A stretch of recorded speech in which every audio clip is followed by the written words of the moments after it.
Bismillahirrahmanirrahim. Assalamualaikum warahmatullahi wabarakatuh. Innal hamdalillah nahmaduhu wa nasta'inuhu wa nastaghfiruh wa na'udzu billahi min shururi anfusina wa min sayyiati a'malina. May yahdihillahu fala mudhillalah wa may yudlil fala hadiyalah. Wa asyhadu an la ilaha illallah wahdahu la syarikalah wa asyhadu anna Muhammadan 'abduhu wa rasuluh. Sallallahu alaihi wa ala alihi wa sahbihi wa man tabi'ahum bi ihsanin ila yaumil liqa'i. Para jamaah sekalian, kaum muslimin dan kaum muslimat, khususnya para pemirsa Roja TV dan para pendengar Radio Roja yang semoga dimuliakan dan dirahmati oleh Allah Subhanahu wa taala. Alhamdulillah, Allah Subhanahu wa taala memudahkan kita untuk bertemu kembali dalam kajian ilmiah ini. Mudah-mudahan sebagaimana Allah Subhanahu wa taala memudahkan kita untuk melakukan amalan yang mulia ini, mudah-mudahan juga Allah Subhanahu wa taala memudahkan kita untuk melakukan amalan ini dengan ikhlas hanya karena mengharapkan pahala darinya. Dan mudah-mudahan Allah Subhanahu wa taala memudahkan kita untuk mendapatkan ilmu yang bermanfaat, ilmu yang berkah, ilmu yang bisa memberikan kepada kita semuanya kebaikan, kemuliaan dan kebahagiaan di dunia ini dan di akhirat nanti. Salawat dan salam semoga selalu tercurahkan kepada Nabi yang sangat kita cintai, Nabi yang sangat kita kagumi, selalu kita taati dan kita percayai, Nabi Agung Muhammad sallallahu alaihi wasallam. Mudah-mudahan salawat dan salam tersebut juga terlimpahkan kepada seluruh keluarga beliau, seluruh sahabat beliau, dan seluruh kaum muslimin yang mengikuti beliau dan para sahabatnya dengan baik hingga hari akhir nanti. Ikhwati wa akhwati fillah, saudara-saudariku kaum muslimin dan kaum muslimat dimanapun Anda berada, pada kesempatan kali ini kita akan membahas rukun-rukun wudu. Dan yang dimaksud dengan rukun adalah sesuatu yang menjadikan wudu atau menjadikan hakikat wudu itu ada. Sesuatu yang menyusun wudu, ya, menyusun hakikat wudu. Itulah yang dimaksud dengan rukun wudu. Ya. Kalau misalnya kita katakan rukun rumah,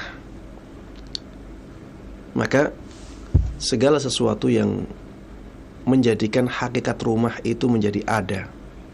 Berarti tembok itu rumah, ya. Dinding itu rukun rumah. Karena tidak mungkin rumah ada kecuali dengan adanya dinding. Atap itu rukun dari rumah. Karena rumah tidak mungkin bisa ada kecuali dengan adanya atap. Ya. Pintu itu rukun rumah. Karena bagaimana rumah menjadi ada atau dianggap ada tanpa ada pintunya. Ya, setiap rumah pasti ada pintunya. Kamar, ya, itu juga hakikat dari rukun dari rumah. Karena hakikat rumah tidak akan ada kecuali dengan adanya kamar. Wudu juga tersusun dari beberapa amalan. Amalan-amalan yang menjadikan hakikat wudu itu ada, maka ini disebut sebagai rukun. Ya. Baik. Rukun ini apabila ditinggalkan, maka wudu menjadi tidak sah. Saya misalkan, ya, rukun yang pertama di sini disebutkan adalah membasuh wajah. Membasuh wajah adalah amalan dari wudu kita, bagian dari wudu kita, dan itu merupakan sesuatu yang dimasukkan ke dalam rukun wudu. Karena tanpa membasuh wajah, maka tidak akan ada hakikat wudu yang disyariatkan. Ketika seseorang berwudu kemudian dia meninggalkan membasuh wajah, maka wudunya menjadi tidak sah. Walaupun dia lupa. Dia harus berwudu dan harus membasuh wajahnya. Taib. Membasuh wajah ini harus kita sempurnakan. Dan dalil dari wajibnya membasuh wajah dan bahwa membasuh wajah itu rukun wudu adalah firman Allah Subhanahu wa taala di dalam surat Al-Maidah ayat 6. Allah Subhanahu wa taala berfirman, "Ya ayyuhalladzina amanu idza qumtum ila sholati faghsilu wujuhakum." Wahai orang-orang yang beriman, apabila kalian hendak mendirikan salat, maka basuhlah wajah-wajah kalian. Di dalam ayat ini Allah Subhanahu wa taala memerintahkan hambanya yang hendak melakukan salat untuk membasuh wajah mereka. Dan perintah itu pada asalnya menunjukkan hukum wajib. Sehingga kalau kita masukkan makna ini ke dalam terjemahan ayat, ya, maka terjemahannya menjadi, wahai orang-orang yang beriman, apabila kalian hendak melakukan salat, maka kalian wajib membasuh wajah-wajah kalian. Maka kalian diwajibkan membasuh wajah-wajah kalian. Dan di antara dalil yang menunjukkan wajibnya membasuh wajah adalah praktek wudunya Rasulullah sallallahu alaihi wasallam. Semua riwayat yang menjelaskan tentang wudunya Rasulullah sallallahu alaihi wasallam menyebutkan membasuh wajah, bahwa Rasulullah sallallahu alaihi wasallam dahulu membasuh wajahnya. Kemudian yang menunjukkan wajibnya membasuh wajah juga adalah ijma' para ulama. Seluruh ulama Islam mereka telah sepakat bahwa membasuh wajah itu wajib. Bahkan membasuh wajah itu rukun dari wudu. Baik. Apa yang dimaksud dengan wajah? Mana bagian wajah yang harus kita basuh? Bagian wajah yang harus kita basuh adalah seluruh wajah kita. Maka kita harus tahu batasan-batasan dari wajah. Jangan sampai kita membasuh wajah, tapi ada bagian dari wajah yang terlewatkan. Wajah dalam bahasa Arab adalah semua bagian yang dijadikan oleh seseorang untuk bertatap muka. Wajah adalah semua bagian dari kepala yang dijadikan oleh seseorang untuk bertatap muka.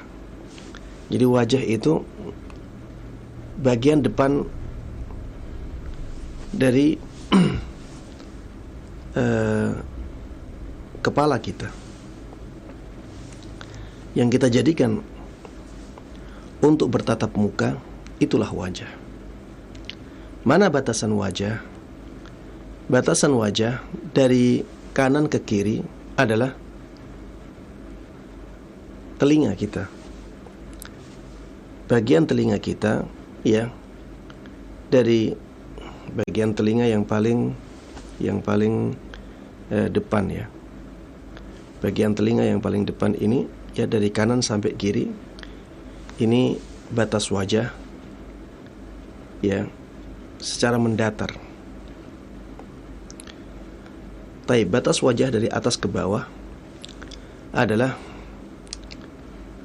dari atas, mulai dari tempat tumbuhnya rambut yang wajar, ya, tempat tumbuhnya rambut yang masih biasa, masih wajar, ya, karena ada orang yang botak, ya, rambutnya tidak ada sampai ke belakang. Enggak, ini tempat tumbuhnya rambut yang masih wajar. Ini atasnya, yang bawahnya sampai ke janggut, sampai ke janggut kita. Inilah batasan wajah, ya.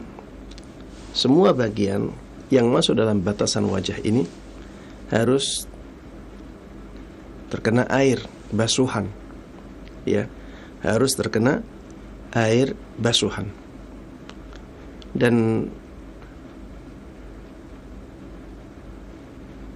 batasan-batasan tersebut, ya, dalam kita membasuhnya, maka hendaknya atau harusnya kita menambahi sedikit.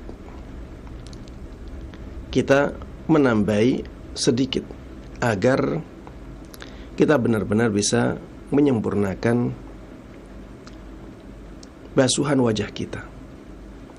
Seperti misalnya ketika kita katakan bahwa batas wajah yang bagian atas adalah tempat tumbuhnya rambut yang masih wajar,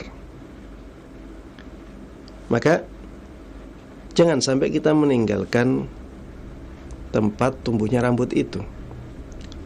Bagian yang awal dari tempat tumbuhnya rambut harus terkena.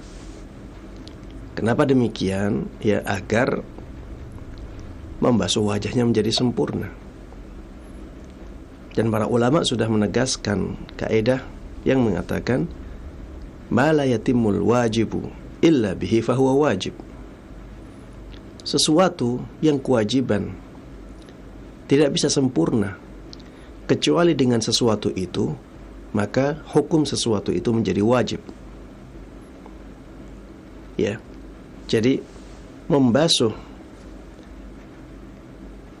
bagian dari batasan wajah, ya, misalnya tempat tumbuhnya rambut yang pertama, ya, tempat tumbuhnya rambut yang masih wajar, yang bagian paling awal, ini diwajibkan untuk dibasuh. Karena kalau kita tidak membasuh bagian ini, maka membasuh wajah bisa jadi menjadi tidak sempurna. Maka kita harus membasuh bagian depan dari tempat tumbuhnya rambut yang masih wajar. Janggut juga demikian, ya. Janggut, bagian depan, bagian terdepan dari janggut ini harus terkena air juga. Kenapa demikian? Karena kalau bagian tersebut tidak terkena air, maka membasuh wajah menjadi tidak sempurna. Dan sesuatu yang keadaannya demikian menjadi wajib hukumnya. Taib, bagian paling depan dari telinga juga demikian, harus terkena basuhan air. Karena kalau bagian terdepan telinga ini, ya, tidak terkena air, maka basuhan wajah menjadi tidak sempurna. Fama la yatimul wajibu illa bihi fahuwa wajib. Sesuatu yang kewajiban tidak bisa sempurna kecuali dengan melakukan sesuatu itu, maka hukum melakukan sesuatu itu menjadi wajib. Baik. Yang berkaitan dengan pembahasan ini adalah masalah berkumur dan istinsyak atau membersihkan hidung. Apakah berkumur dan membersihkan hidung ini diwajibkan? Karena bisa saja seseorang mengatakan bahwa mulut adalah bagian dari wajah, hidung juga bagian dari wajah. Ketika ada perintah untuk membasuh wajah, maka itu juga menunjukkan perintah untuk membasuh atau membersihkan mulut dan hidung.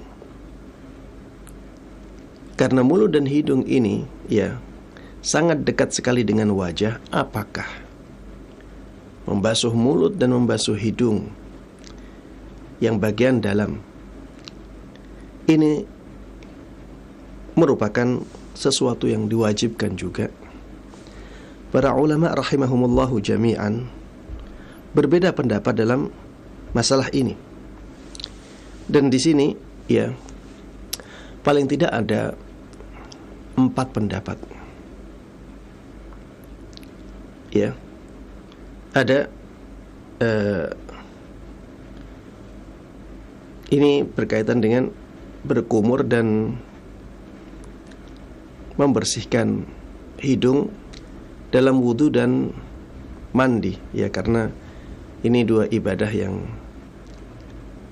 berkaitan, ya, mirip. Wudu dan mandi, ya, sama-sama ada perintah untuk membasuh wajah, ya. Para ulama berbeda pendapat dalam masalah berkumur dan membersihkan hidung yang biasa dikenal dengan nama istinsyaq dan istinthar. Ada 4 pendapat di sini. Ada yang mengatakan bahwa berkumur dan membersihkan hidung itu diwajibkan, baik dalam wudu maupun dalam ibadah mandi. Pendapat yang kedua, pendapat yang mengatakan bahwa keduanya disunahkan. Kebalikan pendapat yang pertama, baik dalam wudu maupun dalam ibadah mandi. Pendapat yang ketiga adalah pendapat yang mengatakan bahwa berkumur dan membersihkan hidung ini diwajibkan dalam mandi, tapi disunahkan dalam wudu. Pendapat yang keempat, kebalikan pendapat yang ketiga, bahwa berkumur dan membersihkan hidung, ya, itu diwajibkan dalam mandi, diwajibkan dalam berwudu, dan disunahkan dalam mandi. Inilah 4 pendapat, ya, dalam masalah berkumur dan membersihkan hidung, ya, dalam ibadah mandi dan ibadah wudu. Berarti kalau kita khususkan masalah dalam ibadah wudu, ya, maka para ulama berbeda pendapat menjadi 2, ya. Ada yang mewajibkan, ada yang mengatakan bahwa ini sunnah, tidak sampai pada derajat wajib. Taib. Ada juga pendapat yang membedakan, ya, antara berkumur dengan membersihkan hidung. Ada yang mengatakan membersihkan hidung wajib, sedangkan berkumur tidak demikian, karena adanya riwayat yang memerintahkan orang yang berwudu untuk membersihkan hidungnya. Sedangkan dalam masalah berkumur, ya, ada riwayat namun diperselisihkan oleh para ulama dari sisi sanadnya. Ada riwayat yang memerintahkan berkumur, namun riwayat tersebut diperselisihkan oleh para ulama dari sisi sanadnya. Adapun perintah untuk membersihkan hidung, ya, maka ada riwayat yang sangat kuat di situ, sehingga sebagian ulama membedakan antara membersihkan hidung dengan berkumur. Taib. Kita di sini ingin membahas 2 masalah atau 2 perkataan yang masyhur saja, yaitu perkataan yang mengatakan bahwa berkumur dan membersihkan hidung diwajibkan di dalam berwudu, dengan perkataan bahwa berkumur dan membersihkan hidung keduanya disunahkan dalam berwudu. Taib. Mereka atau para ulama yang berpendapat bahwa berkumur dan membersihkan hidung itu diwajibkan, mereka berdalil dengan banyak dalil. Dalil yang pertama, mereka mengatakan bahwa mulut dan hidung adalah bagian dari wajah, ya. Mulut dan hidung adalah bagian dari wajah, dan Allah Subhanahu wa ta'ala telah memerintahkan kita untuk membasuh wajah kita. Berarti itu secara otomatis perintah untuk membasuh mulut dan hidung kita, ya. Karena itu bagian dari wajah kita. Berarti membasuh mulut yang bagian dalam, ya, maksudnya berkumur, dan membersihkan hidung yang bagian dalam juga diwajibkan, sebagaimana membasuh wajah diwajibkan. Ini dalil mereka yang pertama. Dalil mereka yang kedua adalah praktek berwudunya Rasulullah sallallahu alaihi wasallam. Kalau kita lihat, ya, semua riwayat yang menjelaskan tentang praktek wudunya Rasulullah sallallahu alaihi wasallam, maka kita akan dapati bahwa beliau selalu berkumur dan selalu membersihkan hidungnya. Silahkan dilihat semua riwayat yang menjelaskan tentang prakteknya Rasulullah sallallahu alaihi wasallam dalam berwudu. Semuanya menyebutkan tentang masalah berkumur, ya, semua menyebutkan tentang berkumur, ya, dan juga menyebutkan tentang membersihkan hidung atau istinsyak dan istinthar.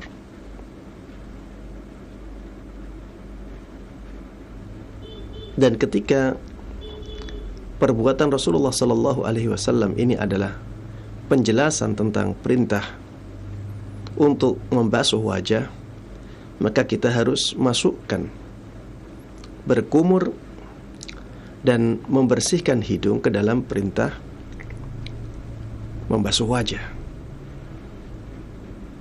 Karena di dalam Al-Quran ada perintah untuk membasuh wajah. Rasulullah mempraktekkannya. Di samping beliau membasuh wajah, beliau juga berkumur dan membersihkan hidung. Maka berkumur dan membersihkan hidung berarti membasuh wajah, berarti masuk dalam perintah membasuh wajah, berarti diwajibkan. Baik. Dalil yang ketiga yang mereka sebutkan adalah adanya perintah, adanya riwayat-riwayat yang menunjukkan perintah untuk berkumur dan membersihkan hidung atau istinsyak dan istinthar. Perintah untuk berkumur, ada riwayat yang diperselisihkan oleh para ulama, namun, ya, banyak ulama yang mensahihkannya, yaitu perintah Nabi Muhammad sallallahu alaihi wasallam kepada salah seorang sahabatnya, idza tawadda'ta famadmid. Apabila engkau berwudu, maka berkumurlah. Apabila engkau berwudu, maka berkumurlah. Dalam hadis ini Rasulullah sallallahu alaihi wasallam memerintahkan salah seorang sahabatnya ini untuk berkumur.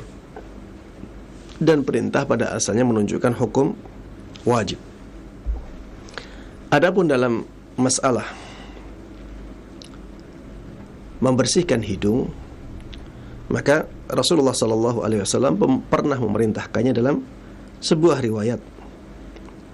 Man tawadda'a falyastanthir. Ya, riwayat tentang perintah untuk membersihkan hidung lebih banyak. Barang siapa yang berwudu, maka hendaklah dia melakukan istinthar. Istinthar itu mengeluarkan air dari hidung. Dan ini tidak mungkin dilakukan kecuali dengan memasukkan dulu. Sehingga perintah untuk istinthar itu juga perintah untuk istinsyak. Ya, istinthar itu mengeluarkan air yang telah dimasukkan ke hidung. Ketika Rasulullah sallallahu alaihi wasallam memerintahkan untuk mengeluarkan air yang telah dimasukkan ke dalam hidung, maka itu berarti perintah juga untuk memasukkan air ke hidung agar bisa dikeluarkan airnya. Ya, intinya di sini Rasulullah Sallallahu Alaihi Wasallam memerintahkan untuk membersihkan hidung. Riwayat lain, "Idza tawadda'a ahadukum falyaj'al fi anfihi ma'an thumma liyastanthir." Apabila salah seorang dari kalian berwudu, maka hendaklah dia menjadikan air, hendaklah dia memasukkan air ke dalam hidungnya. Kemudian setelah itu hendaklah dia mengeluarkan air itu. Ini perintah. Dan pada asalnya perintah itu menunjukkan kewajiban. Riwayat lain, "Idza tawadda'a ahadukum falyastanshiq." Apabila salah seorang dari kalian berwudu, maka hendaklah dia melakukan istinsyaq. Istinsyaq itu memasukkan air ke dalam hidung, ya, yang nantinya untuk dikeluarkan, ya, agar hidungnya menjadi bersih. Ini ya riwayat-riwayat yang memberikan penjelasan kepada kita bahwa Rasulullah Sallallahu Alaihi Wasallam dahulu memerintahkan untuk berkumur dan membersihkan hidung.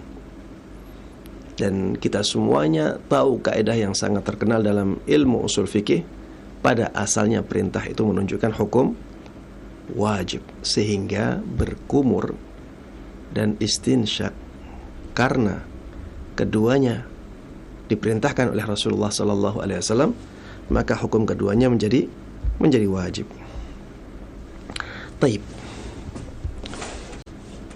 Bagaimana dengan pendapat yang kedua, yang mengatakan bahwa berkumur dan membersihkan hidung itu sunnah? Mana dalil dari pendapat mereka? Apa dalilnya? Mereka berdalil dengan perintah wudu di dalam Al-Quran. Di dalam Al-Quran, ya, yang ditegaskan adalah perintah untuk membasuh wajah. Faghsilu wujuhakum. Basuhlah wajah kalian. Basuhlah wajah kalian. Tidak ada perintah di situ untuk berkumur. Dan juga tidak ada perintah di situ untuk membersihkan hidung. Padahal dalam bahasa Arab wajah itu bagian yang dijadikan untuk bertatap muka. Dan mulut tidak terlihat. Ya, bagian dalam mulut ini tidak terlihat, sehingga tidak bisa dikatakan sebagai wajah. Begitu pula bagian dalam hidung. Ini juga tidak bisa dikatakan sebagai wajah karena dia tidak terlihat. Yang wajah dari bagian hidung adalah bagian luarnya, karena itulah yang tampak. Mulut juga demikian. Yang menjadi bagian dari wajah dari mulut kita adalah bibir kita. Adapun bagian dalamnya bukan termasuk wajah. Sehingga ketika Allah Subhanahu wa ta'ala memerintahkan kita untuk membasuh wajah, maka tidak masuk di dalam perintah tersebut berkumur dan membersihkan bagian dalam hidung. Sehingga ini menjadi tidak diwajibkan. Kalau ada yang mengatakan, Ustaz, kan di dalam hadis ada perintah untuk berkumur dan membersihkan hidung. Maka kita katakan bahwa perintah Allah di dalam Al-Quran itu sudah sempurna sebagai perintah untuk berwudu dari awal sampai akhir. Faghsilu wujuhakum wa aydiyakum ilal marafiqi wamsahu biru'usikum wa arjulakum ilal ka'bain. Ini perintah untuk berwudu yang sudah mencukupi bagi seseorang. Kalau ada orang yang ingin mempraktekkan ayat ini untuk berwudu, harusnya sudah cukup. Harusnya sudah cukup. Dan di situ tidak ada perintah untuk berkumur dan membersihkan hidung. Taib. Ini dalil mereka yang pertama. Di dalam Al-Quran ada perintah untuk berwudu secara lengkap tapi ternyata di situ tidak ada perintah untuk berkumur dan membersihkan hidung. Taib.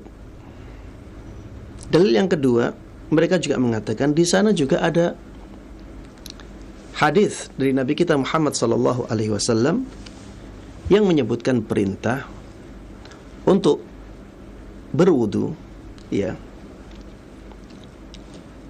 Dan di situ tidak disebutkan perintah untuk berkumur dan membersihkan hidung.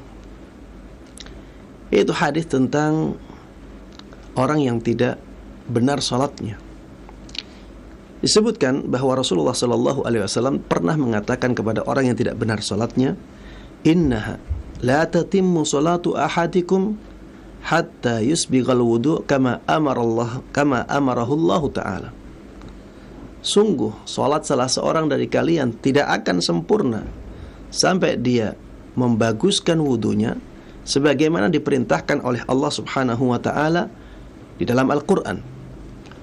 Fayaghsilu wajhahu wa yadayhi ilal mirfaqaini wa yamsahu ra'sahu wa rijlaihi ilal ka'bain. Maka dia harus membasuh wajahnya, membasuh kedua tangannya sampai ke kedua sikunya. Dia harus mengusap kepalanya, dan dia harus membasuh kedua kakinya sampai ke kedua mata kakinya. Hadis ini sama persis dengan ayat di surat Al-Maidah ayat 6. Rasulullah sallallahu alaihi wasallam memerintahkan untuk membasuh wajah saja. Beliau tidak memerintahkan untuk berkumur. Di dalam hadis ini beliau tidak memerintahkan untuk berkumur, dan beliau juga tidak memerintahkan untuk membersihkan hidung. Padahal orang ini, orang yang tidak benar sholatnya, sangat membutuhkan penjelasan ini. Dan kata para ulama, la yajuzu ta'khirul bayan an waqtil hajah. Tidak boleh bagi Rasulullah sallallahu alaihi wasallam mengakhirkan penjelasan ketika waktunya, ya, ketika keadaannya sangat membutuhkan. Di waktu penjelasan sangat dibutuhkan, maka Rasulullah sallallahu alaihi wasallam tidak boleh mengakhirkan penjelasan tentang masalah itu sama sekali. Dan di sini Rasulullah sallallahu alaihi wasallam menjelaskan tentang wudu kepada orang yang tidak benar salatnya, dan beliau tidak menjelaskan masalah berkumur dan masalah membersihkan hidung atau istinsyak dan istinthar.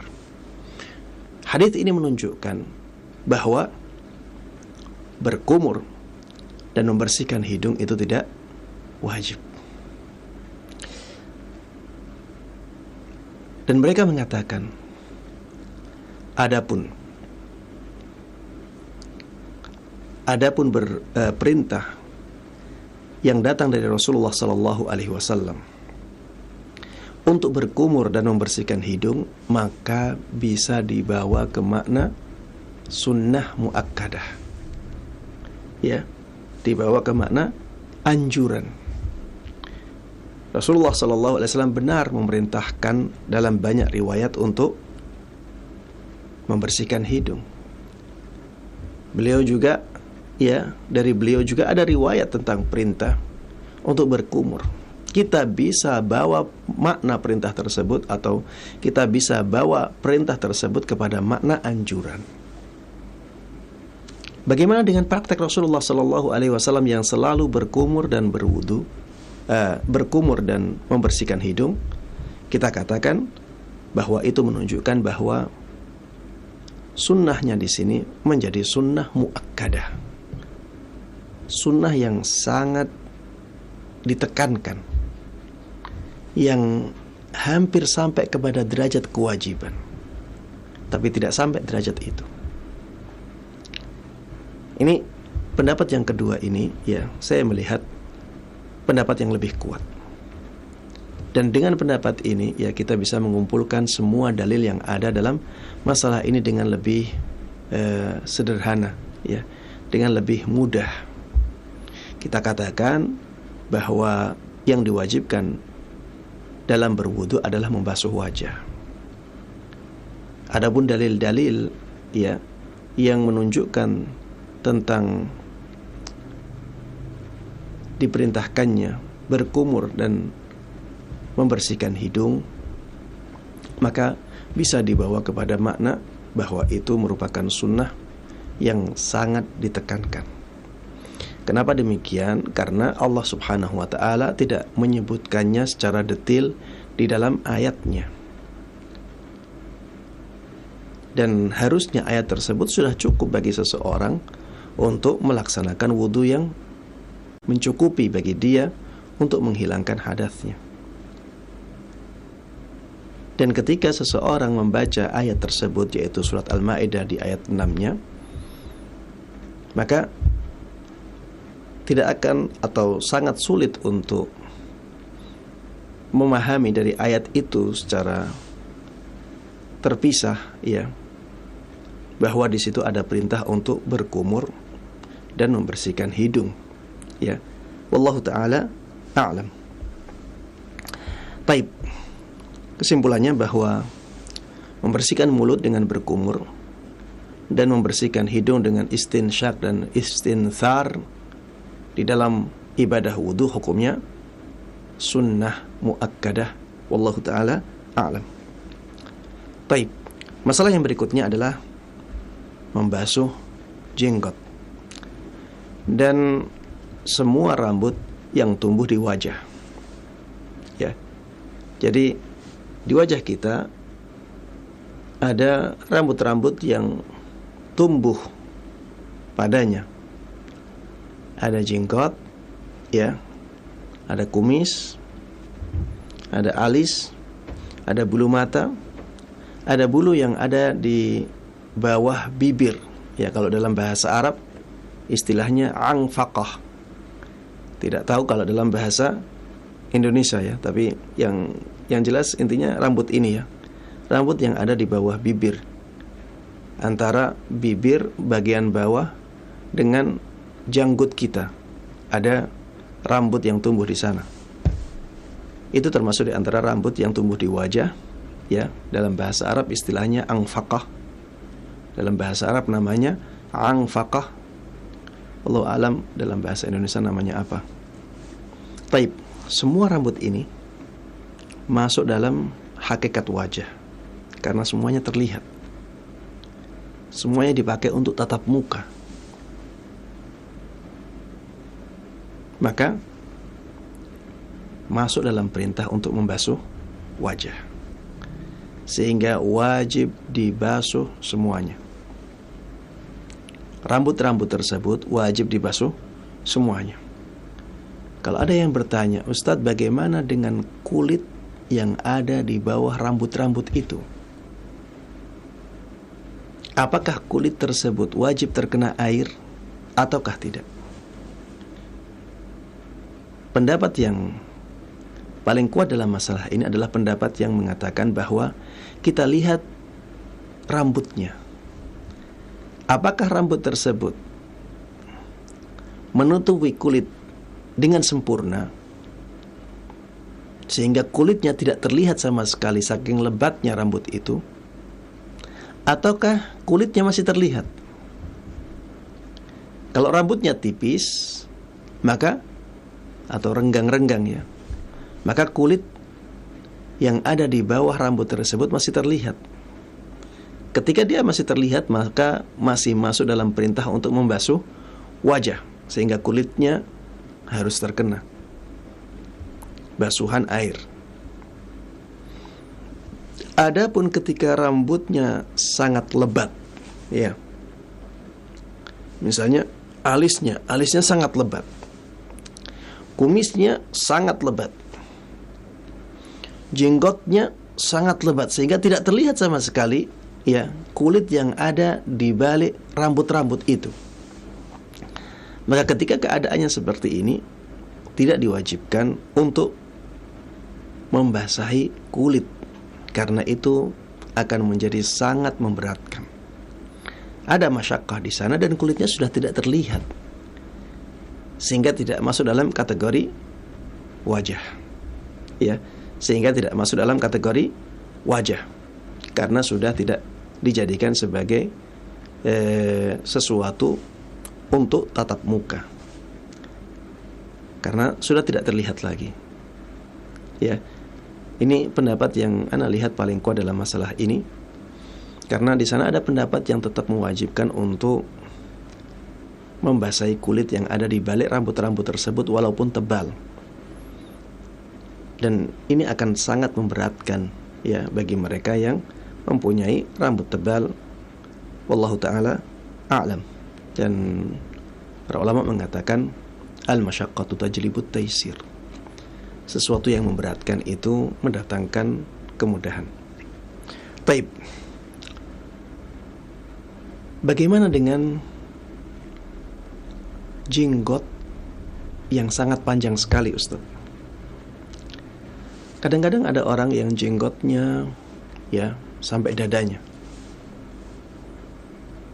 Apakah rambut jenggot tersebut semuanya harus dibasuh dengan air? Ataukah hanya yang masuk dalam batasan wajah saja? Sehingga yang wajib dibasuh dari jenggot ya yang masuk dalam batasan wajah ini. Ada khilaf di antara para ulama dalam masalah ini.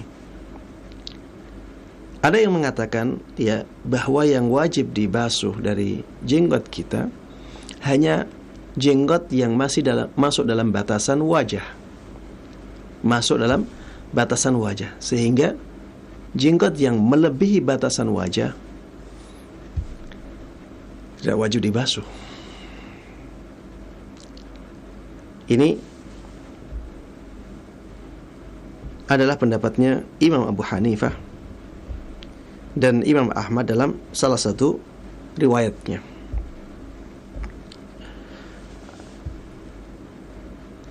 Ada pendapat lain dalam masalah ini. Pendapat yang mengatakan bahwa jenggot walaupun sudah melebihi batas wajah tetap wajib dibasuh. Karena masuk dalam hakikat wajah. Ketika bertatap muka, jenggot tersebut terlihat. Dan tumbuhnya jenggot tersebut dari wajah. Sehingga cabangnya ketika sumbernya dari wajah atau intinya dari wajah, maka cabangnya pun mengikuti hukum sumbernya, hukum intinya, hukum pokoknya. Sehingga wajib dibasuh semuanya. Ini pendapatnya Imam Syafi'i rahimahullahu ta'ala dan pendapatnya Imam Ahmad dalam riwayat yang lebih jelas dari beliau. Taib, mana yang lebih kuat dalam masalah ini? Wallahu ta'ala a'lam. Ana lebih menguatkan pendapatnya Imam Syafi'i rahimahullahu ta'ala dan pendapatnya Imam Ahmad dalam madhabnya yang lebih jelas. Dan pendapat ini lebih hati-hati. Dan ini juga tidak susah ya, tidak memberatkan. Jadi silahkan membasuh wajah, kemudian tinggal membasuh jenggot yang melebihi batas wajahnya. Dan itu tidaklah sesuatu yang memberatkan. Wallahu ta'ala a'lam. Baik, ini pembahasan-pembahasan yang bisa kita bahas dalam kesempatan kali ini. Ya, mudah-mudahan bermanfaat bagi kita semuanya. Mudah-mudahan Allah berkahi ilmu kita. Dan mudah-mudahan Allah subhanahu wa ta'ala memberikan taufiknya kepada kita semuanya untuk bisa mengamalkan semua ilmu yang sampai kepada kita dengan baik dan mudah. Dan mudah-mudahan kita juga bisa mengamalkannya dan menyebarkannya kepada orang lain. Amin amin ya rabbal alamin. Wassallallahu wasallama wa baraka ala nabiyina Muhammadin wa ala alihi wa sahbihi wa man tabi'ahum bi ihsanin ila yaumiddin. Walhamdulillahi rabbil alamin.